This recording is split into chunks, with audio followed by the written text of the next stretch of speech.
for Life, and tonight we are looking at the secret history of racism.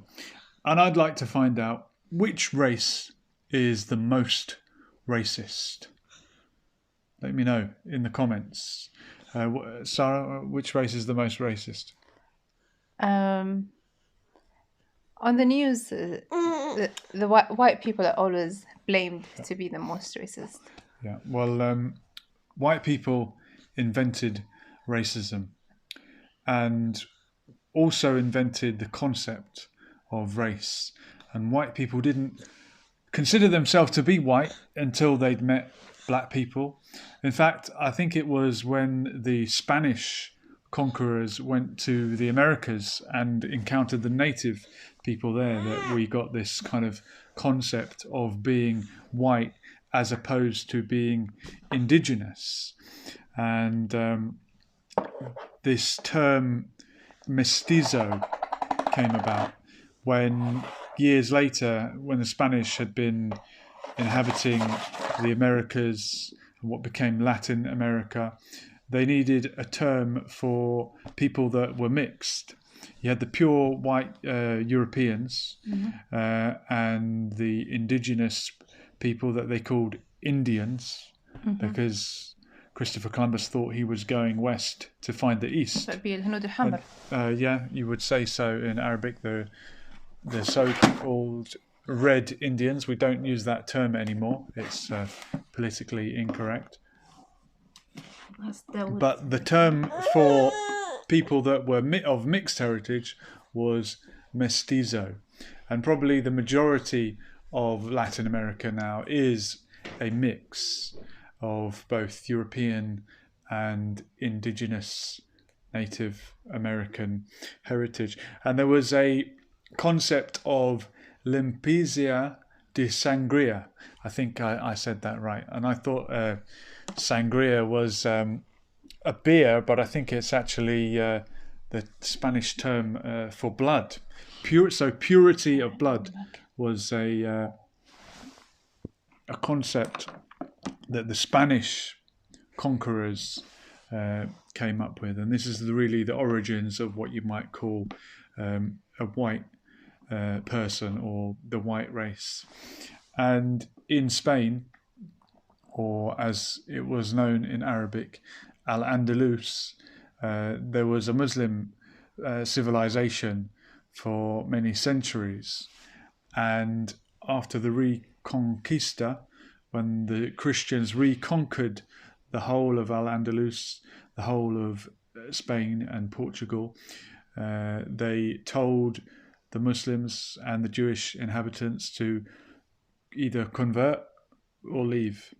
Many left, many converted, and some retained their religion, be it Judaism or Islam, secretly. And the Muslims that became Christians were known as Moriscos. So the Moors were the Muslim inhabitants of North Africa, and they controlled Spain or Andalus for a long time. And then those that converted to become Christians were known as Moriscos, but they were still treated as kind of second-class citizens. You're white, but not really, because you had this previous Muslim or possibly Jewish heritage. And a lot of the religious institutions, I think the Society of Jesus, they insisted on this purity of race, that you can't, right up until the 20th century, they were saying you can't be a priest in our order if you had a Muslim ancestor. You need to be Christian going all the way back, or a Jewish ancestor. And there was one priest who said, but I would be honored to have a Jewish heritage. Jesus came from the tribe or from the tribes of Israel. He was the king of the Jews, so it would have been an honor. But the majority opinion was, if you're of Jewish or Muslim heritage, then you are not white. And even I think some of the northern regions of Spain, and the Basque region were considered white because the Muslim Empire hadn't got that far. Okay. The Muslims didn't control that part of Spain. And even in America, people who speak Spanish are considered Hispanic or Latino. And there's a confusion in America because they distinguish between race and ethnicity. So being Hispanic is not officially considered a race. It's a linguistic group. It's an ethnicity. So you could be black Hispanic, or you could be so-called white Hispanic, but really white Hispanic people are not considered white in everyday life. And most of them would be Hispanic. Hispanic is someone from a Spanish-speaking background in America. So, for example, Ted Cruz, an American senator, he almost got the nomination to be the Republican candidate for presidency. Mm-hmm. He could have been the first Latino president of America because he's Cuban. I don't even know if he's half Cuban or fully Cuban, but he's from a Spanish-speaking background. But the point is, he's very white. And most of the Cubans in America, a lot of them reside in Florida, they are of a white Cuban background. They would be pure Spanish blood, not intermixed with the Native Americans, not mestizo, and not like the most of Cubans in Cuba who have a black African ancestry. Okay. So, for example, Fidel Castro, the late great leader of Cuba, he was purely of Galician background. So he's from Latin America in the sense that he's born and bred in Cuba, and his ancestors are Spanish-speaking people from Central America, but his blood goes back to Galicia, northern Spain. Mm-hmm. Fair-skinned white people, white European Christians from Spain. So he's considered Latin in America, in the US, and maybe not considered white. But if he goes home to his ancestors in Spain, they'll consider him very much a white person. So your race, it depends where you are and what society says about race in your community. Yeah, I mean, even within the Middle East, you have different races that would be considered as white, like, for example, Lebanese and Syrian, Jordanian. Okay. They would be considered as white. And North Africa, Egyptian, there's obviously a variety. So but considered white by who? By the nation, by the people that lives there. And so, do they use the term white? They will say. Do they say I'm white and Abiyad, or like what's the term? Well, between them they would say hadi bayda, and mainly it would be also mentioned as a sign of beauty, as an example.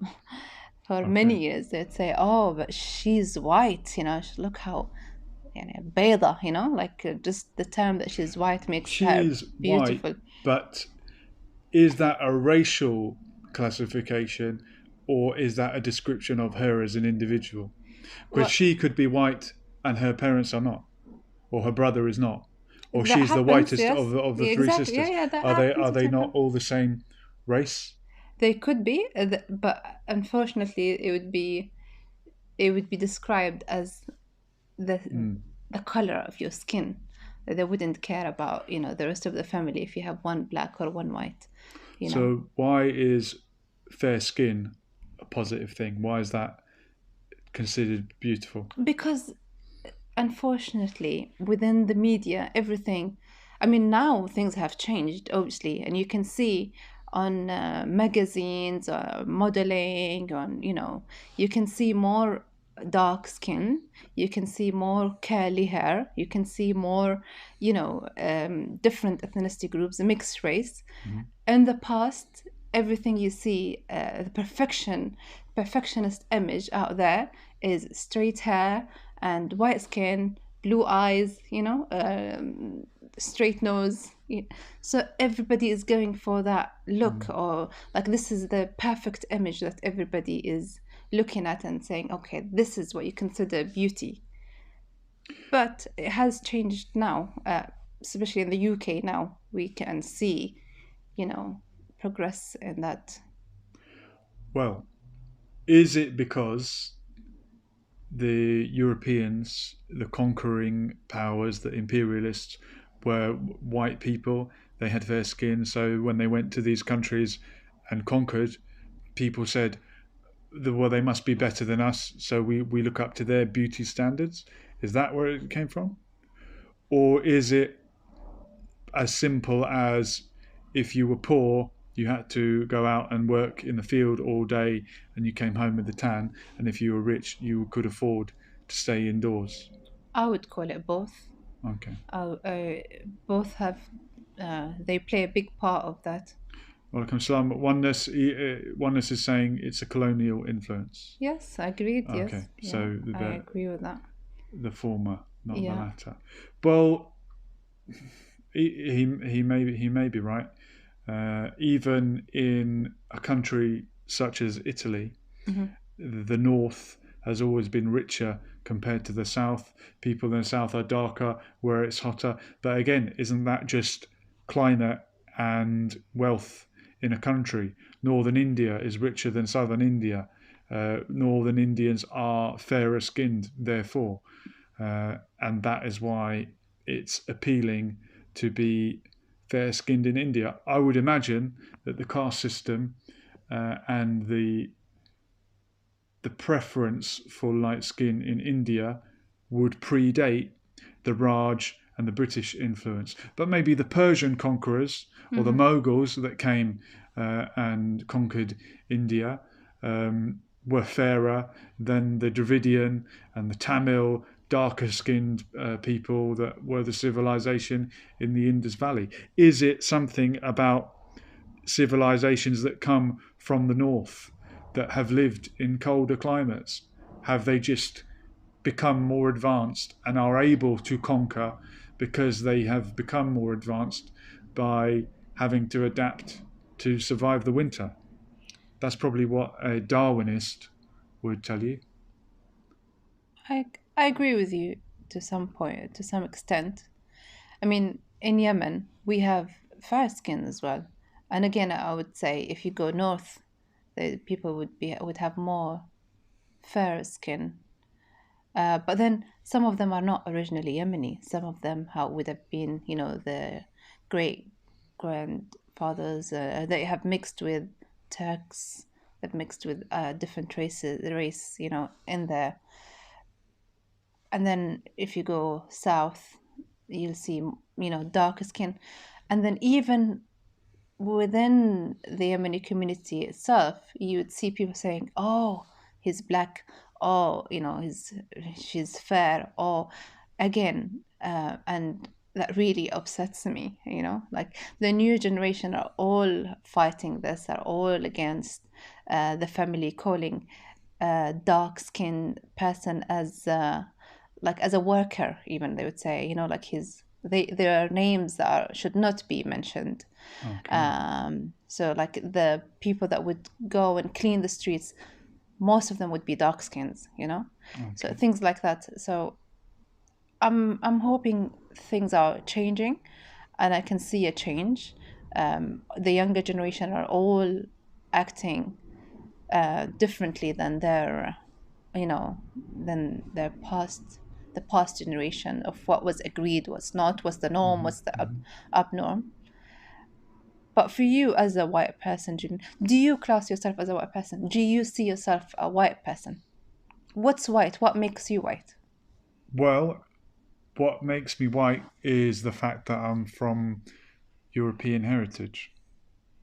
At what point does that stop and start is not clear. Turkey is right on the border of Asia and Europe. Are Turkish people white? I would think probably not. And probably most racist people don't consider Turkish people white, but they might consider Sicilians, Sardinians, Maltese, Spanish, Mediterranean people to be white, even though they're darker than some Turkish people, but it's the fact that they are of Christian heritage Yeah. that makes them white. Like you would see in Europe as well. You could see a white woman, for example, if she had changed her religion and start wearing a headscarf. Mm-hmm. Will that make her less white in the society that we live in today? It would. It might. I don't know. I mean, nothing will change your DNA, but being perceived as white is a stereotype, isn't it? And if you've got a head, probably what people expect to see from a white person. Fi Green is saying, did Prophet Muhammad call blacks raisin heads? Is that not racist? I don't know. And that would probably depend on the context. Mohammed Omar is saying, anyone can be any colour with makeup nowadays. Well, that's what people are trying to do, and that's another topic within the makeup industry, which I refuse to be part of it anymore because of how people are changing their facial, looks of products and all this contouring and all of that. But there is a lot of people that are looking for tan now, so it's not really white is not popular anymore as it used to be. A lot of people are accused of blackfishing, where someone white probably, or not black at least, tries to pull off a look that makes people think that they are black, or racially ambiguous. That's another term that gets used. Like I say, it's fashion, isn't it? Maybe because white people are not on top anymore, maybe because they're not conquering the world like they did before, that it's gone out of fashion. Possibly, I don't know, but I can't explain it. Regardless, I hope that we can see through the person, not the color of their skin, not the look, not the religion. I am waiting for these generations to come and just look beyond your look, not assess you by your color, religion, anything. Absolutely. And I guess the minute you start talking to people, this is when things will break, like all that stereotypes will break through. The minute you start being open-minded and start talking to people, listen to their mind, to the inside. Absolutely. Well, on the question of being white or not, certainly there was a time in America when the new Irish immigrants arriving in America, who were poor, who were starving, and did not fit in with the white Anglo-Saxon Protestant elite founding fathers who had been there a couple of generations previously.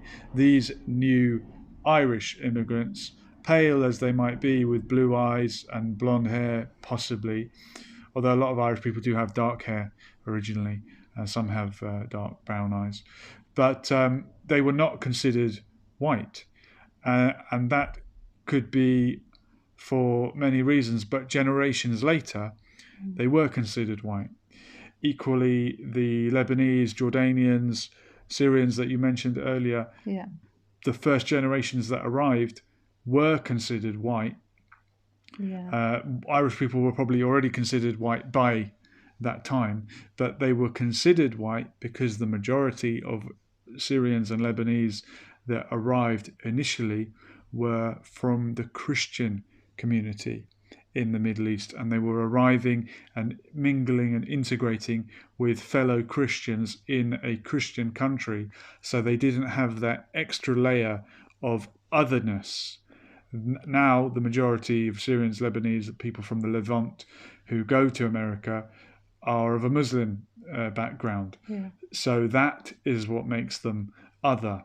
And that's why they've been asking for a Middle Eastern North African category on the census, so that people from the Middle East who are not what you would generally consider a white person Yeah. can tick something on a form that reflects who they are, because they feel they're not being represented if they look at the options and say, oh, well, technically I'm considered white on paper, but I'm not considered white in daily life.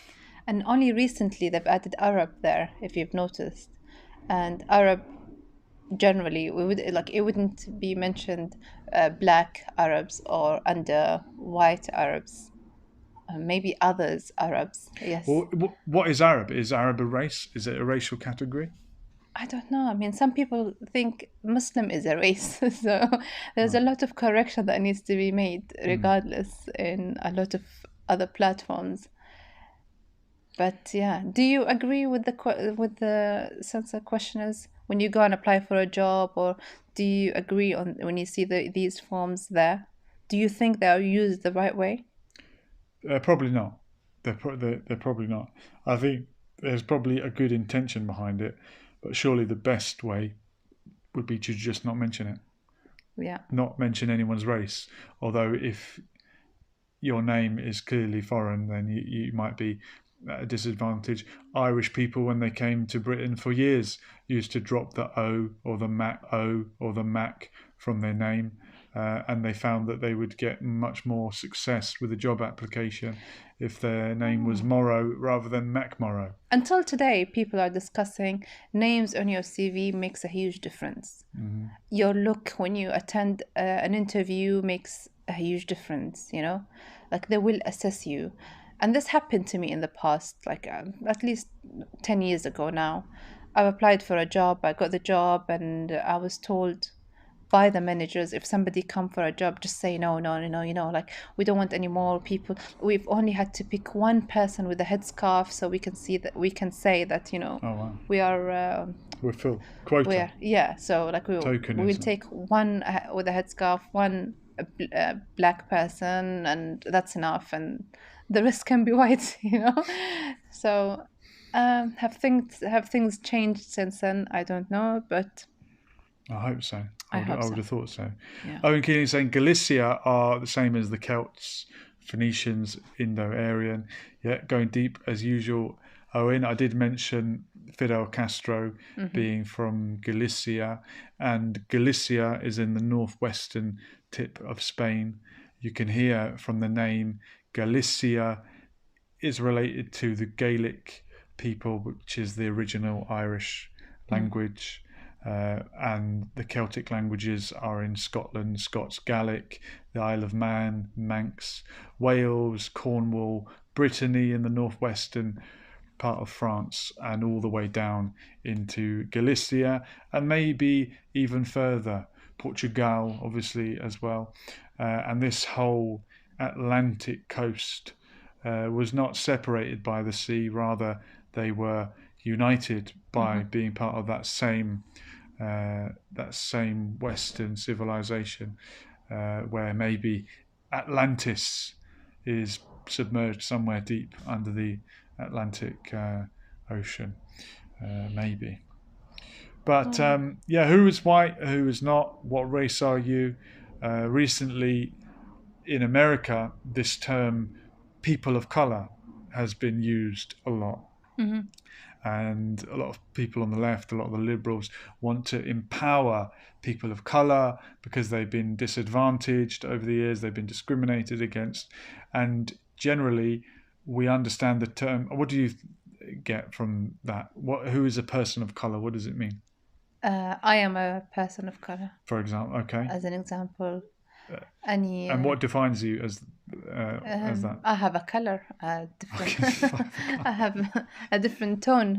Does not define me as. It's because you're not white. I'm not white. Yeah. Not so white. Anyone else other than white will have people of color. People of color. Yeah. Yes. Yeah. Although recently they tried to change the definition, or people have questioned whether the definition should include Asian people, as in East Asian people, Uh-huh. Chinese, Japanese, Koreans, etc.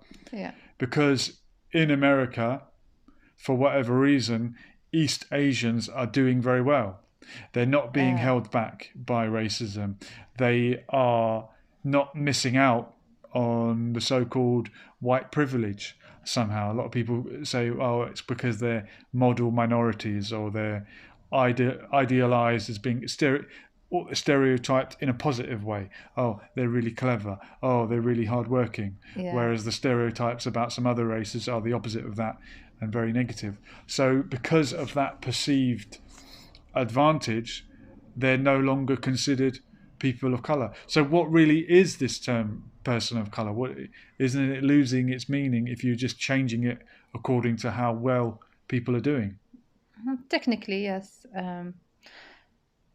I think if we agree with it, it will be out there. If we disagree with it, then we can be the change.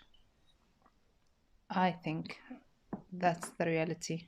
Well, it's what we accept to be called and used and answer. Yeah, it's all just a label at the end of the day. But funny enough, Hitler, if we can bring up that name, he did declare that the Japanese, who were his allies in the war, were honorary Aryans. They were Aryans just like him, even though we're told that he was on about blue eyes and blonde hair and this Northern European race who are tall. The Japanese don't exactly fit that stereotype, being as they're generally shorter than the Europeans with dark hair and a bit of a tan.